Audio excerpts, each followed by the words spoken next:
Jika Mesias itu bukan bangsa lain, cuman Yahudi toh. Bani Israel yang dijanjikan Mesias, bukan Karisteng. Karisteng ini hanya penumpang gelap aja. Jadi yang tahu tentang konsep Mesias ya mereka. Contoh, Ratapan 4 nomor 20, orang yang diurapi Tuhan dan seterusnya. Mazmur 88, Tuhan adalah kekuatan umatnya dan benteng keselamatan bagi orang yang diurapinya. 2 Samuel 19 nomor 21.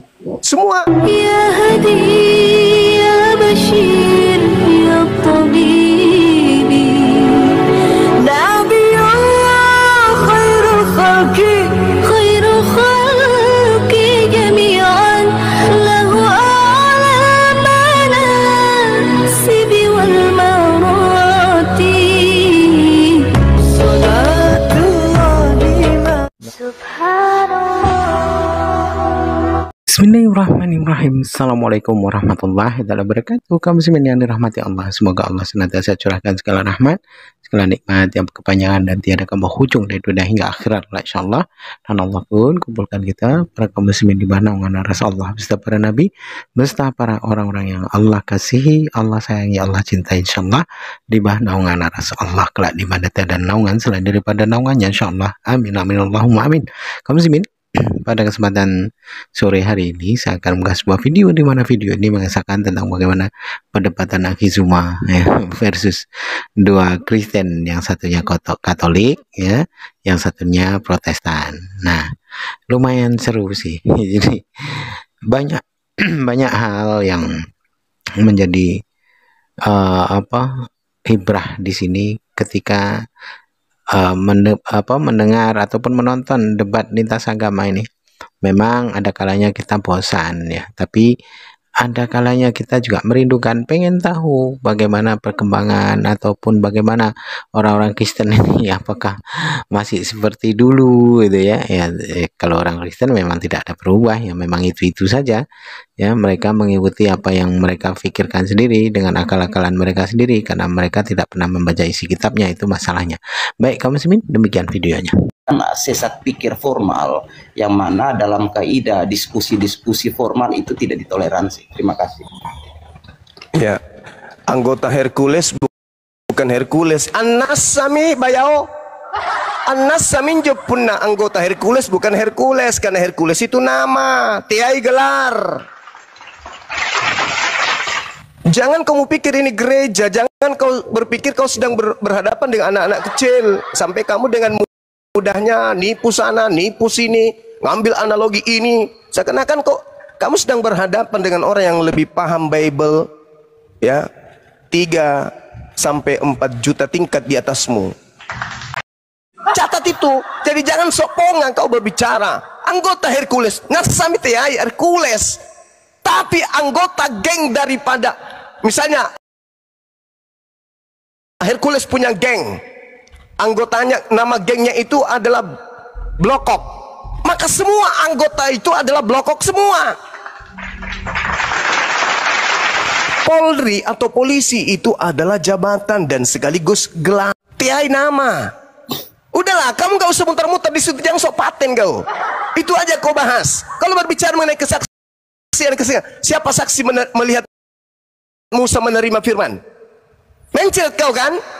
Siapa saksi melihat Paulus menerima Galatia, Efesus, Markus? Siapa yang melihat saksi? Dari mana dia dapat buku-buku itu? Dia menerima dari Roh Kudus. Roh Kudus matamu pea. Jangan kau ajar kami itu yang menjadi bodoh kayak kalian, jangan. Please, kalian aja yang bahlul, jangan ajar kami. Jadi tidak perlu ada kesaksian. Kebenaran itu tidak membutuhkan saksi. Yang namanya benar-benar, yang namanya hak-hak. Justru yang butuh kesaksian banyak itu adalah kebohongan, biar dianggap benar. Paham kau? Kebohongan untuk dijadikan sebuah kebenaran, maka butuh kesaksian.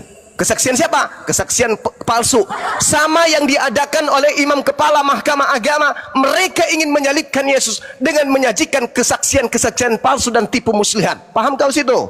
Sampai kalian percaya, oh Yesus datang untuk nebus dosa. Kamu percaya itu dari kesaksian palsu, bukan? Jadi nggak usah kemana-mana. Jangan kemana-mana. Nah, yang kita bahas ini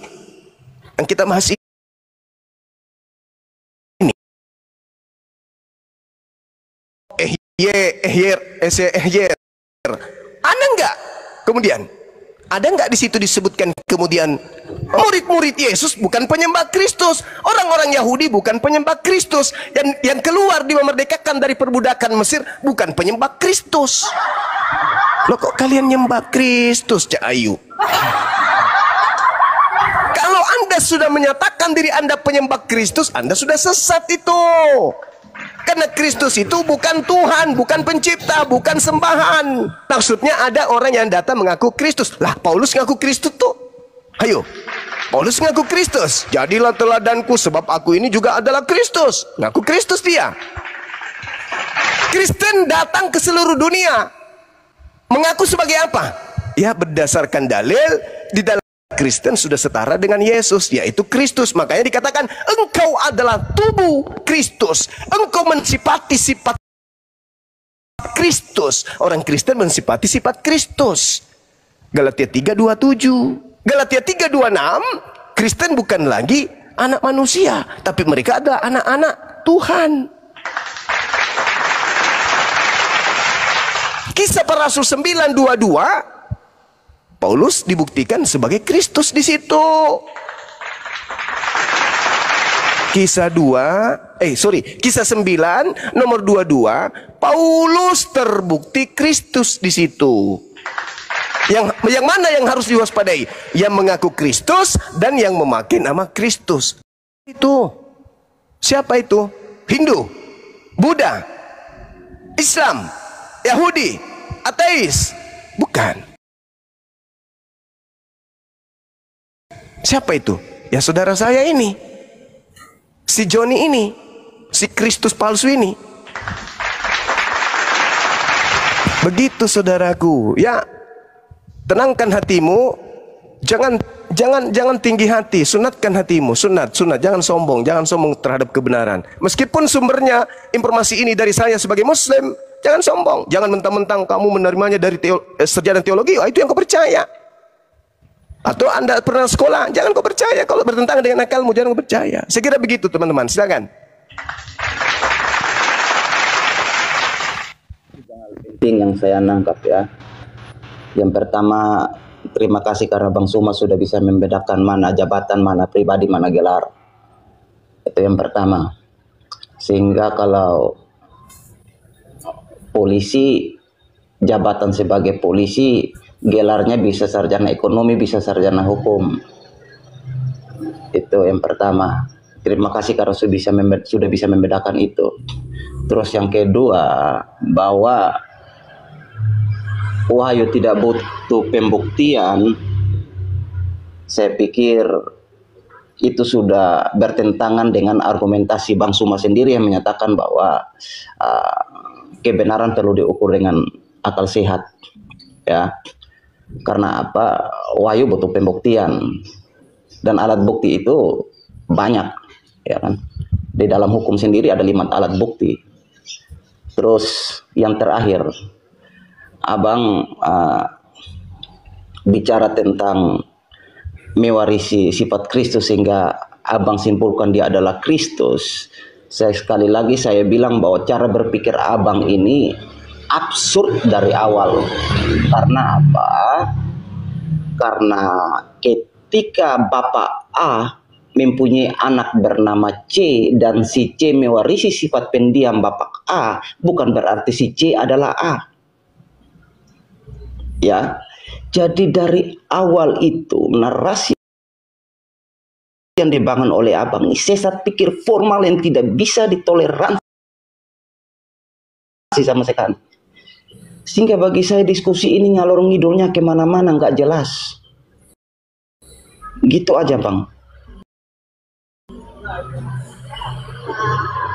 Iya, nih tak kasih ilmu gratis sama sampean ya. Berbicara mengenai kebenaran, tolak ukurnya akal. Bahwa kebenaran itu tidak butuh saksi. Kebenaran itu pola ukurannya adalah akal sehat. Contoh, 1400 tahun silam Al-Quran memberikan informasi akurat yang datang kepada manusia yang hidup di zaman jahiliyah. yang tidak mengerti baca tulis, pengetahuan tentang kemajuan peradaban Roma, Yunani, India dan seterusnya. Buta pengetahuan. Fa asqainakum wa ma antum lahu bikhazinin.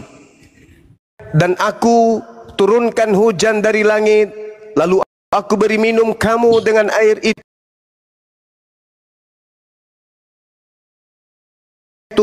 dan bukanlah kamu yang menyimpannya. Ilmu pengetahuan baru-baru ini menemukan bahwasanya ternyata tumbuhan itu dikawinkan melalui tiupan angin. Jadi antara pohon dan satu itu menikah, kawin dia. Saripati yang ada di sana itu, kemudian sari bunga yang ada di sana itu kawin melalui tiupan angin. Ini Nabi Muhammad pernah nggak melakukan penyelidikan? Sungai di dasar laut Al-Furqan ayat 53. Nabi Muhammad pernah nggak melakukan penyelidikan?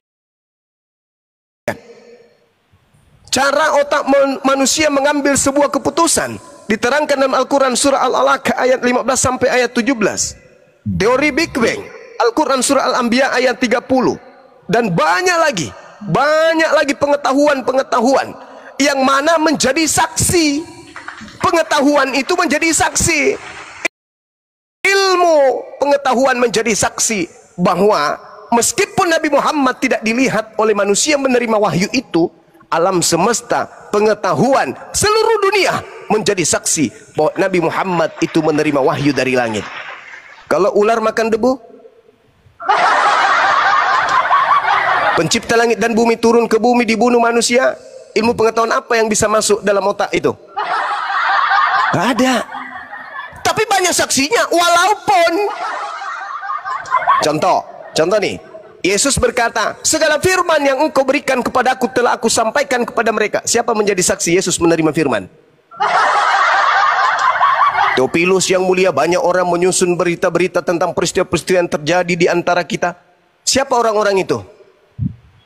Kemudian banyak saksi yang mengatakan melihat anak gembala. Siapa saksi itu? Siapakah engkau Tuhan? Akulah Yesus. Siapa yang menjadi saksi bahwa yang datang pada itu adalah benar-benar Yesus anak Maria? Di Pulau Patmos, akulah Yesus, anak Daud, tunas Daud, bintang gemilang. Siapa yang menjadi saksi di Patmos? Kalian telan, semuanya kalian telan. Tapi kalau kebenarannya mana? Siapa yang bisa membenarkan dan membuktikan kebenaran saksi-saksi semua itu? Bible ditulis 70 orang lebih. Wah, tepuk tangan orang nih. Siapa nama saksinya? Sebut satu. Nggak tahu. Apa kebenaran yang ditorehkan dari sana berdasarkan ilmu pengetahuan? Nggak ada. Nabi Muhammad seorang diri, alam semesta, ilmu pengetahuan yang menjadi saksi. Subhanallah. Jadi begitu saudara. Sekarang Anda mau lari kemana-mana. Ini kita sedang membahas tentang oten, apakah salah sembah Kristus. Udah usah kemana-mana. Jangan nyiksa diri Anda, jangan nyiksa. Nanti saya uji Anda tentang sains pengetahuan dalam Bible, mencret nanti. Ini aja dulu. Siapa orang banyak yang memakai nama Yesus Kristus yang menyebar ke seluruh dunia dan ternyata mereka adalah penyusuat? Siapa itu? Taruhlah bukan Kristen. Bukan Kristen maksud, oke, kita bungkus. Bukan Kristen, oke. Bungkus. Bukan Kristen yang menyesatkan. Baiklah kalau begitu. Lalu siapa yang datang kepada murid Yesus angkatan pertama di tahun 33 dan setelahnya? Siapa? Dari mana? Apa nama kelompoknya orang banyak itu? Siapa yang memakai nama Yesus di luar mereka, yang datang kepada mereka murid-murid? Waspadalah kepada penyesat yang datang kepada kamu yang hidup di tahun 33 itu. Siapa di luar Yahudi yang datang ke sono? Siapa? Itu yang harus Anda jawab.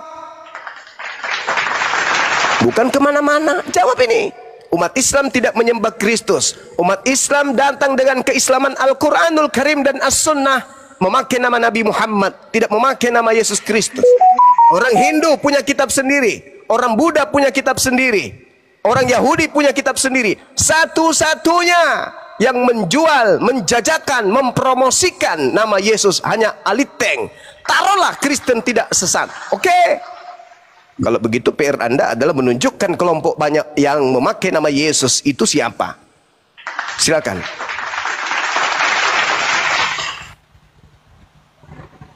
Bang Suma ini dari tadi nih ngalor ngidulnya kemana-mana. Tapi oke lah, saya tanggapi gini. Kalau Anda menggunakan sains sebagai rujukan alat ukur, bahwa sains membuktikan bahwa Muhammad termasuk tumbuhan bisa dikawinkan, katanya itu penemuan yang baru, ilmu yang baru ditemui. Aduh, abang paham. Karena kalau kita bicara sains, kita bicara cara berpikir induktif. Pola berpikir induktif ini saya perlu jelaskan ke Bang Suma supaya Bang Suma paham.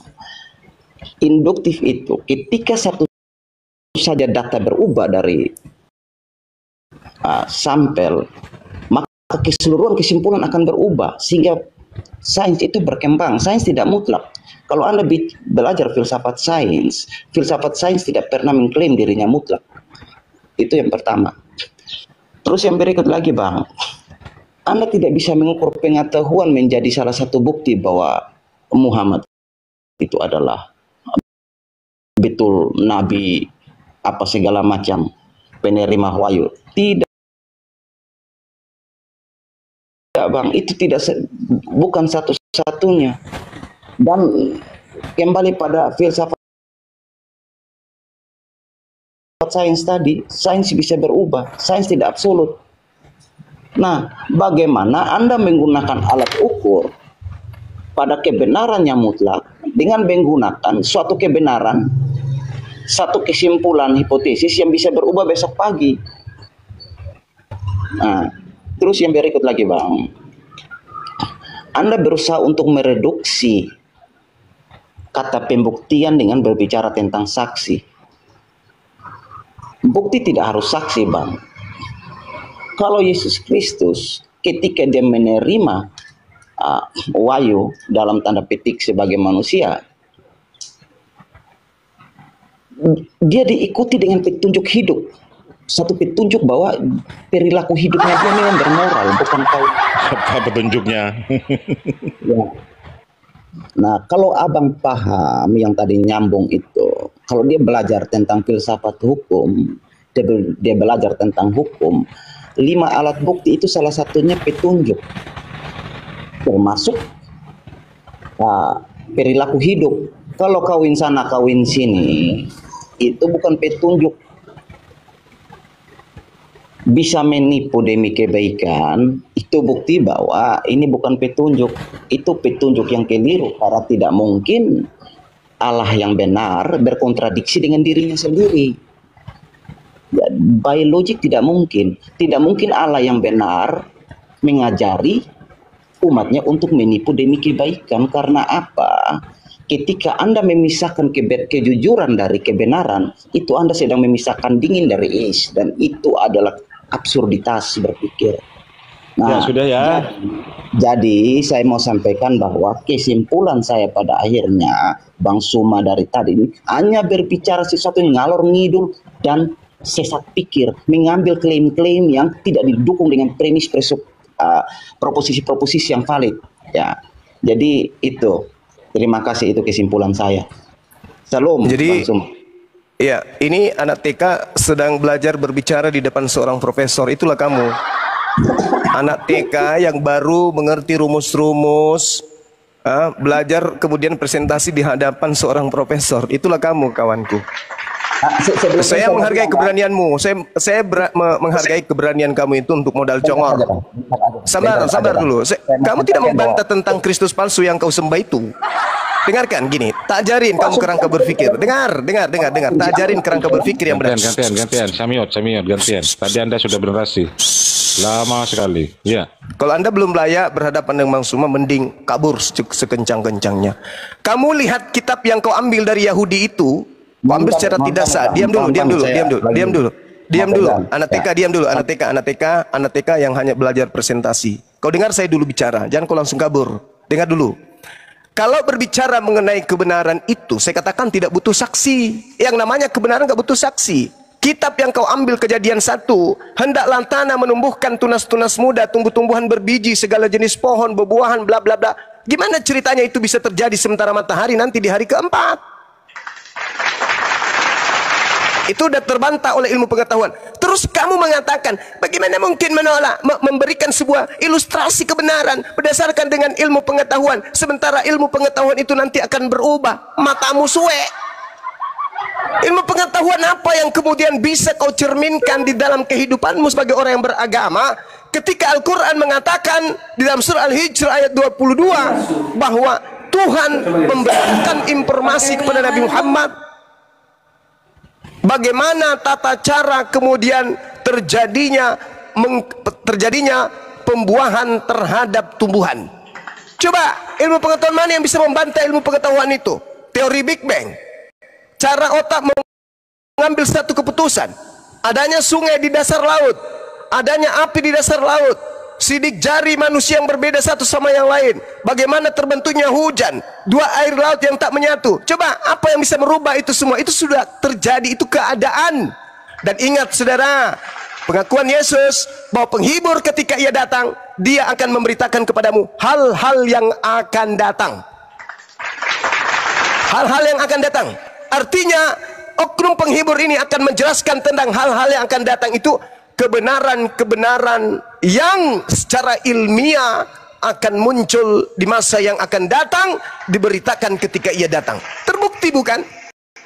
Hal-hal yang akan datang menyusul. Sidik jari, 7 struktur lapisan bumi dan langit, 2 air laut yang tidak menyatu, terbentuknya hujan, sidik jari, bla bla bla, dan semua diinformasikan 1400 tahun silam akan datang. Di era abad ke-20 baru ditemukan itu semua. Pakai logika sehatmu. Sekarang kalau Anda menolak takaran itu, Yesus mana? Siapa yang menjadi saksi Yesus menerima firman? Paulus? Siapa yang menjadi saksi Paulus menerima 13 bukunya itu? Anda tidak menyentuh itu. Itulah kelemahan Kristen beragama, hanya dasar ilusi. Ilusi. Bukan polusi ya, sedikit lagi jadi polusi. Ilusi. Hanya angan-angan saja. Tak ada dasar pijakan yang benar. Sedangkan yang kita bahas ini adalah, Oten ini apakah salah sembah Kristus? Anda tidak menyentuh. Kenapa? Sebenarnya Anda sudah kalah sebelum bertarung. Karena dengan Kristen mengaku menyembah Kristus, itu sudah ditendang oleh Yahudi, karena Kristus itu bukan Tuhan. Kristus itu manusia yang diurapi Tuhan, kok disembah. Oke, saya rasa kalau Anda mau kabur silakan kabur, tak ada masalah. Yang pasti kemudian saya ingin sampaikan kepada saudara bahwasanya tema ini Anda tidak sentuh, Anda hanya lari kemana-mana. Tapi seibarat Anda menegur saya, Bang Suma, kamu kok nggak pakai baju? Di saat kamu menegur saya seperti itu, kamu dalam keadaan bugil berlari di tengah pasar. Maka saya katakan, Anda hanyalah anak TK yang sedang belajar untuk memaparkan makalah karangan sendiri di depan seorang profesor.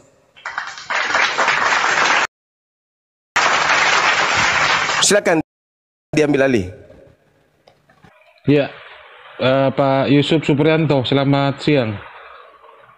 Bang Yusuf, selamat siang. Bang Yusuf, selamat siang. Silahkan dibuka mute-nya, Bang Yusuf. Bang Yusuf. Ya, saya ganti ke Gabriel. Ya, silakan Gabriel. Selamat siang, Gabriel. Apa itu? Lanjut. Loh iyalah, sesuai tema inilah. Pakai kacamatamu dulu. lagi capek aku dengar Juma apa ngedongeng. Ya, dilanjut lah. Iya. Dongeng semua ya cerita kalian ini, cerita-cerita apologet ini. Ya, silahkan kalau memang dongeng bantah dengan data juga. Nggak perlu dibantah lah, capek bantah-bantah itu. Ya sudah, kalau memang nggak mau bantah turun aja. Waduh, enak. Tadi kok minta naik.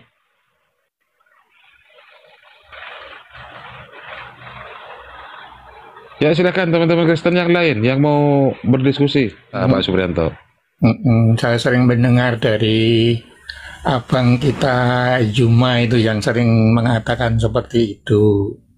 Mungkin pemahaman kami juga berbeda tentang yang kami sembah itu, atau sebenarnya Yesus Kristus itu kan perantara bagi kami yang Katolik ya, yang Kristen Katolik itu Yesus adalah perantara. Mengapa dikatakan Tuhan? Karena dia diberi kuasa.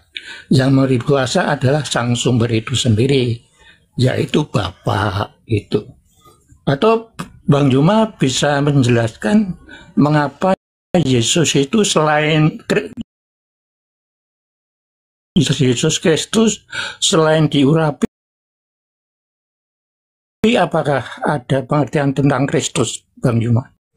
Secara tradisme, Kristus adalah utusan Tuhan yang membebaskan bangsa Israel dari penjajahan fisik bangsa lain.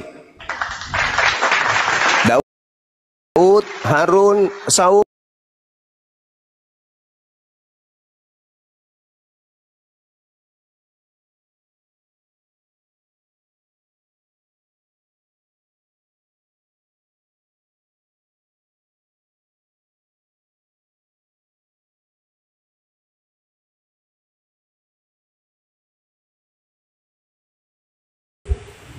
Iya. Kalau pemahaman kami, Yesus Kristus itu karena diurapi sebagai raja, diurapi sebagai imam, dan diurapi sebagai yang satunya apa lupa, itu tiga ya, raja, imam, dan nabi gitu. Itu dan kemudian mengapa dia Kristus? Karena dia itu masih hidup ya, sehingga tidak ada penggantinya, karena nabi itu diganti manakala dia meninggal. Kalau Yesus Kristus kan masih hidup, sehingga tidak ada penggantinya lain. Itu pemahaman kami seperti itu. Kalau Bang Juma tadi mengatakan bahwa penyelamat tidak hanya penyelamat rohani, tetapi juga penyelamat fisik. Yang dimaksud penyelamat fisik untuk Yesus itu di mana ya Bang ya? Ada tercatat di mana itu ya?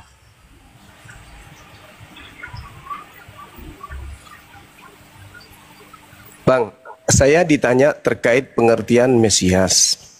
Saya jelaskan, Mesias atau Kristus bagi yang punya konsep ini adalah orang yang diurapi Tuhan, yang mampu menyelamatkan Bani Israel dari tekanan bangsa lain. Yang dijanjikan Mesias itu bukan bangsa lain, cuman Yahudi toh. Bani Israel yang dijanjikan Mesias, bukan Karisteng. Karisteng ini hanya penumpang gelap aja. Jadi yang tahu tentang konsep Mesias ya mereka. Contoh, Ratapan 4 nomor 20, orang yang diurapi Tuhan, dan seterusnya. Mazmur 88, Tuhan adalah kekuatan umatnya dan benteng keselamatan bagi orang yang diurapinya. 2 Samuel 19 nomor 21.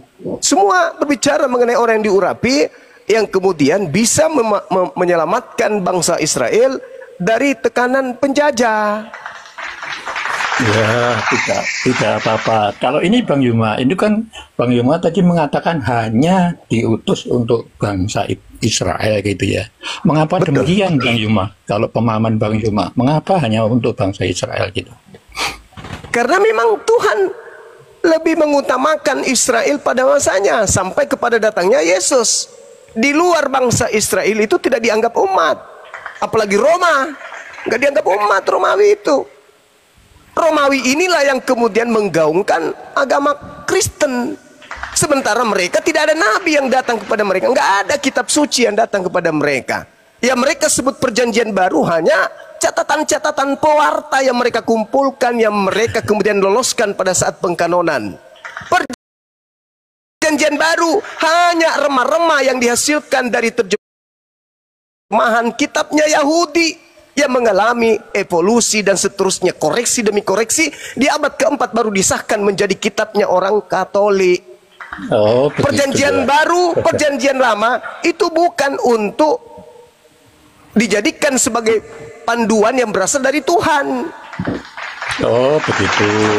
Yes. Ya. Perjanjian lama itu terjemahan Septuaginta dari kitab Tanakh milik keturunan Yakub. Nggak, Perjanjian baru itu, perjanjian jangan baru itu. melebar dulu, Bang. Jangan Sabar melebar dulu. Saya tanya dulu, saya sampaikan dulu. Perjanjian baru itu hanya tulisan-tulisan pewarta yang dianggap kitab dan dijadikan sebagai suci. Oke. Bukan tulisan nabi-nabi, bukan wahyu Tuhan. Silakan. Oke, tadi kan sebenarnya kita memahami tentang mengapa Yesus Kristus itu hanya diutus bangsa Israel. Untuk bangsa Israel itu pun hanya tercatat di dalam Matius itu ya, waktu ketemu dengan perempuan Kanaan itu. Padahal lebih dari itu menurut pemahaman kami diutus ke bangsa Israel karena Taurat itu kan hanya diperlakukan di bangsa Israel. Sedangkan Taurat menurut catatan itu kan dia selamat manakala bisa melakukan hukum-hukum itu gitu. Jadi usaha manusialah yang menyelamatkan. Kemudian diutus ke sana itu karena Taurat itu sebenarnya sulit dilakukan oleh bangsa Israel itu. Sehingga Yesus datang untuk menggenapi Taurat, yaitu dengan kasih karunia. Sehingga untuk selamat itu tidak melakukan hukum Taurat. Karena di dalam Yeremia 31 itu kan sudah ditaruh di dalam hati dan sudah ditulis gitu ya. Untuk perjanjiannya baru itu, Taurat itu. Sehingga sudah digenapi Yesus dengan matinya itu. Karena mati mengapa? Karena dia adalah Logos. Logos, sehingga Logos mati berarti apa yang dipermankan di dalam Taurat itu sebenarnya sudah tertanam pencurahan darah dan makan roti atau makan tubuh atau makan firman Allah. Itu tertulis dalam Lukas dan tertulis dalam Matius juga. Itu pemahaman kami, sehingga mengapa hanya diutus ke bangsa Israel, karena bangsa selain Israel itu kasih karunia hukumnya atau nurani hukumnya gitu, bukan Taurat. Menurut paman kami gitu. Ini yang lain Bang Yuma, karena kita perbedaan pemahaman saja. Kalau di dalam perjanjian baru itu sebenarnya ada berapa toh di dalam perjanjian baru dan mengapa demikian? Iya, jadi sekali lagi saya katakan, perjanjian baru itu bukan firman Tuhan. Catat itu. Perjanjian baru itu bukan firman Tuhan. Perjanjian baru itu catatan-catatan pewarta yang dihasilkan dari hasil penyelidikan, dari hasil susunan-susunan berita yang dipungut dari kesaksian-kesaksian tentang peristiwa, tentang cerita, tentang keadaan yang pernah terjadi. Bukan firman Tuhan. Catat. Itu satu. Begitu, ya. Itu Ya sudah, kalau Anda mengatakan itu firman Tuhan, mana legalitasnya bahwa perjanjian baru firman Tuhan? Di mana itu bisa saya temukan dalilnya? Ini sebelum ke sana Bang Yuma, saya kan tadi mengatakan apa pemahaman Bang Yuma tentang perjanjian baru gitu ya. Kalau ya, saya sudah menjelaskan perjanjian baru bukan firman Tuhan, udah selesai. Itu saya sudah tegaskan. Betul. Kalau menurut kami di sana kan ada yang namanya Injil oleh Wah, Injil lagi. Injil itu kalimat, itu kata yang berasal dari Quran yang dipakai. Begini Pak, ketika ketika saudara mengatakan perjanjian baru itu firman Tuhan, apa legalitasnya? Coba. Yesus tak mengenal buku itu. Yesus tidak mengenal buku itu. Nah, sekarang Anda tunjukkan kepada saya di mana dalilnya Tuhan berfirman kepada Lukas, Markus, Matius, Yohanes, Paulus. Silakan, saya tunggu. Ya, sebentar. Saya tak mengatakan yang perjanjian baru itu tadi pemahaman kami. Di sana kan ada 4 Injil, ada kisah para rasul, ada surat dan kemudian surat Paulus, wahyu dari Yohanes, Injil dari 4 Yesus pada saat dia tahu di dunia itu. Kemudian tadi kan Bang Yunema mengatakan itu kan hanya penelitian. Yang mengadakan penelitian hanya Lukas. Kalau yang 3 itu dari kalau Markus itu kan dari muridnya si Petrus, sehingga informasi itu dari Petrus. Kalau Yohanes kan muridnya sendiri, Matius juga iya begitu. Jadi catat betul atau wartawan betul karena mencatat apa yang diajarkan oleh Yesus pada waktu itu dan apa yang dilakukan Kristus, sehingga boleh mengatakan itu apakah firman, betul firman, tapi langsung pada saat hidup di dunia ini waktu Yesus itu, sehingga catatannya boleh panjenengan tuduh sebagai wartawan atau sebagai apa begitu. Kemudian Lukas, hanya Lukas sebenarnya yang mengadakan penelitian, karena dia tidak ikut langsung, tetapi dia meneliti kebenaran Injil itu, sehingga dikatakan dialah peneliti, berdasarkan penelitian. Betul, hanya Lukas.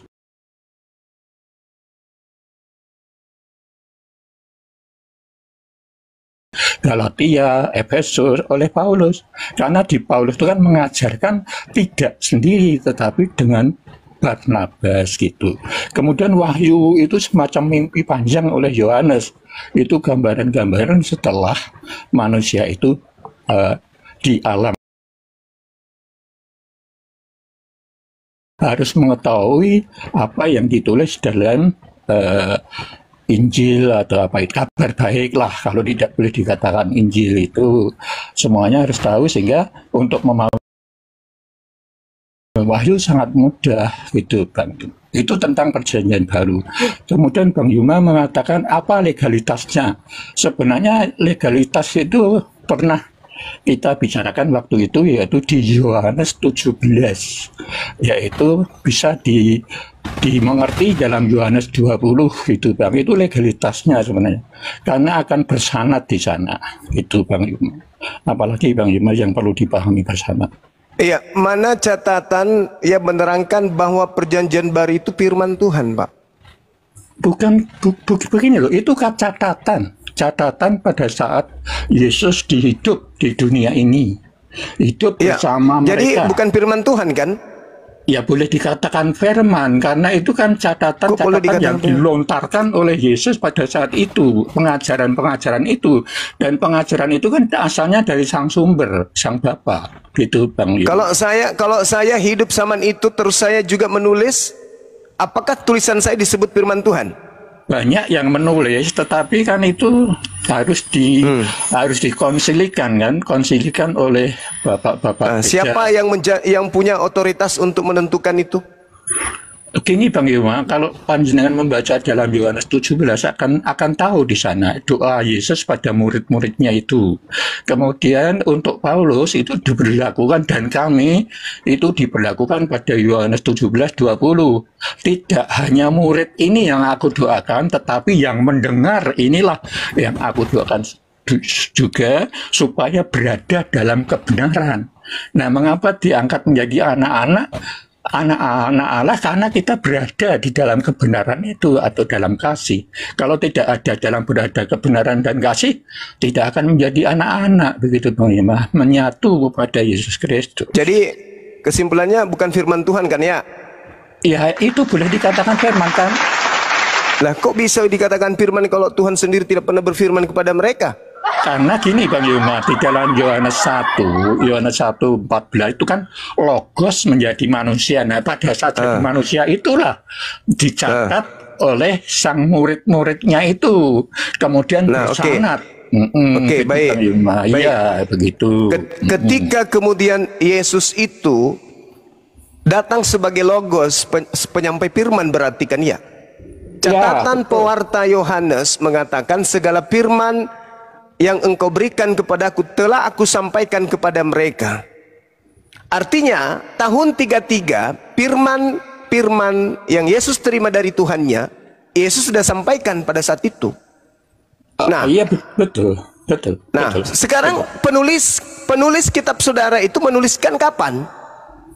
Iya betul. Itu kan saat tadi katakan si Yohanes itu kan muridnya langsung, kemudian Matius juga muridnya langsung, Markus. Ya, kapan menuliskan kapan? Yohanes dituliskan tahun 90-an sampai 110.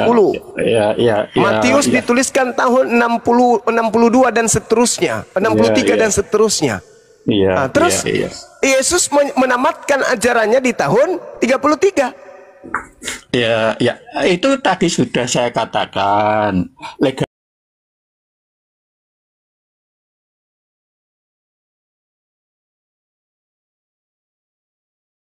Apa yang disampaikan oleh muridnya itu sudah kebenaran, sudah dari sang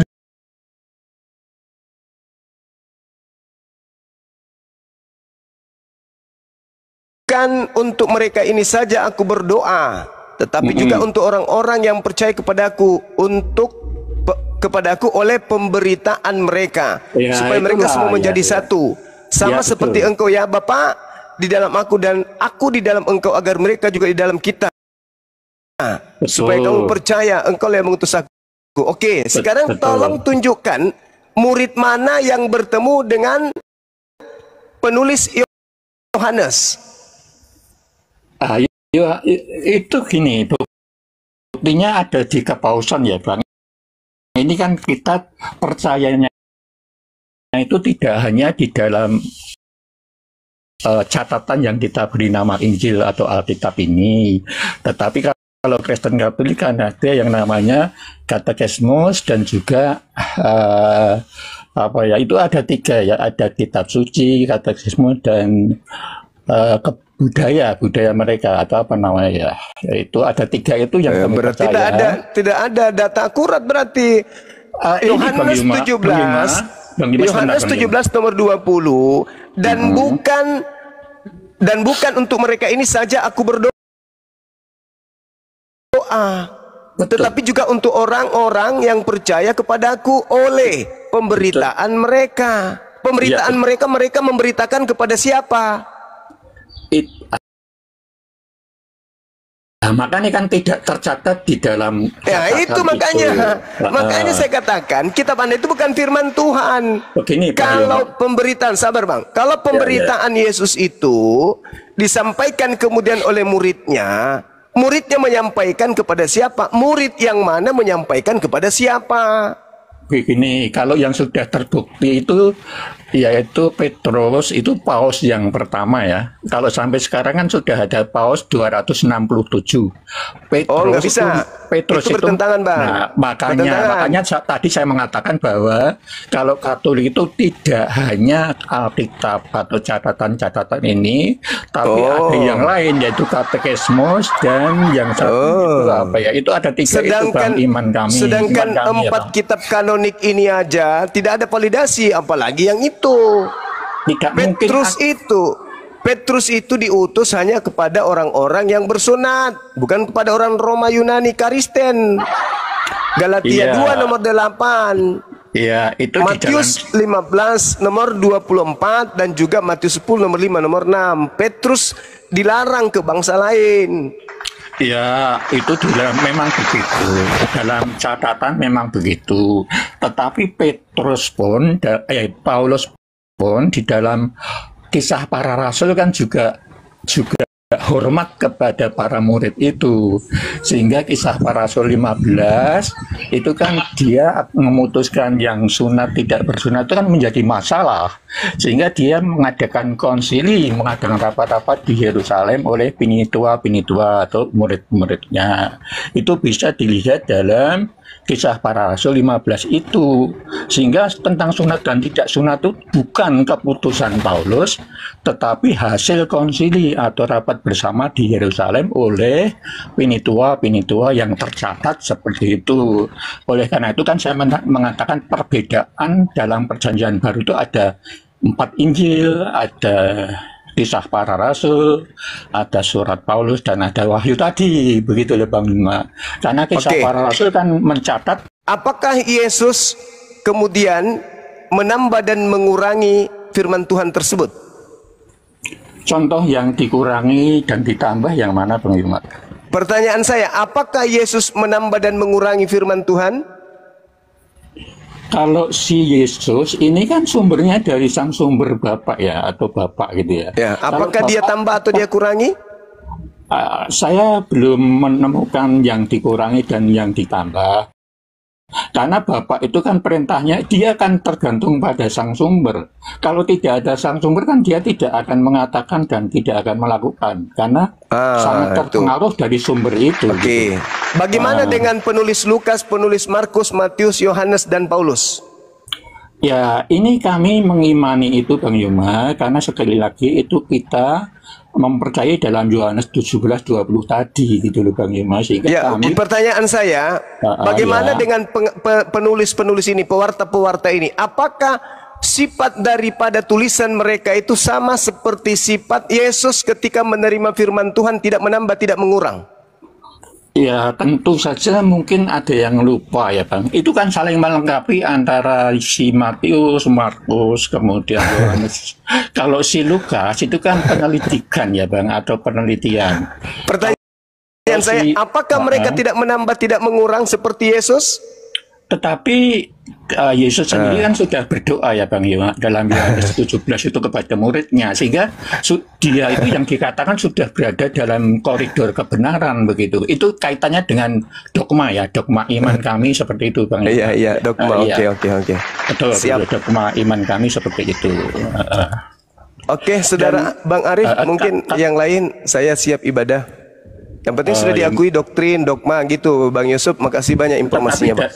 Ya, Bang. Dari Yohanes 17 tadi. Ya, terima kasih. Demikian tadi kami ini, yang dimana perdebatan itu berlangsung, dan yang Katolik tadi mengaku bahasanya itu adalah doktrin dan dogma yang mereka imani, ya, bukan berdasarkan kitab suci, bukan berdasarkan kitab yang mereka anggap suci, ataupun kitab yang mereka anggap itu adalah wahyu dari Tuhan. Jadi anggap itu firman Tuhan. Nah, inilah maka menjadi pengajaran bagi kita umat muslim, ya. Sesungguhnya yang tadinya kita tidak tahu, umat muslim yang tidak tahu bagaimana kekristenan, yang pada akhirnya tahu, ya. Yang hari ini kita dapat pelajari, dapat kita ketahui bahwasanya Kristen itu pengajarannya bukan datang dari Allah yang diajarkan oleh para nabi, melainkan dari akal-akalan mereka sendiri, yang dimana segala sesuatu itu yang akan diimaninya itu atas dasar konsili. Ini tadi penyampaian dari kawan Katolik tadi, ya, Kristen Katolik tadi mengatakan harus dikonsilikan, harus dimusyawarahkan. Jadi Tuhan diciptakan atas dasar konsili ataupun musyawarah ataupun muktamar kalau di dalam Islam itu. Jadi mereka membuat suatu kesepakatan dalam sebuah perkumpulan, itu, ya, itu yang dikatakan konsili itu. Baik kaum muslimin, mungkin hanya itu saja yang dapat saya sampaikan, dan saya akhiri di sini. Wassalamualaikum warahmatullahi wabarakatuh. Ya Hadi, Ya Bashir.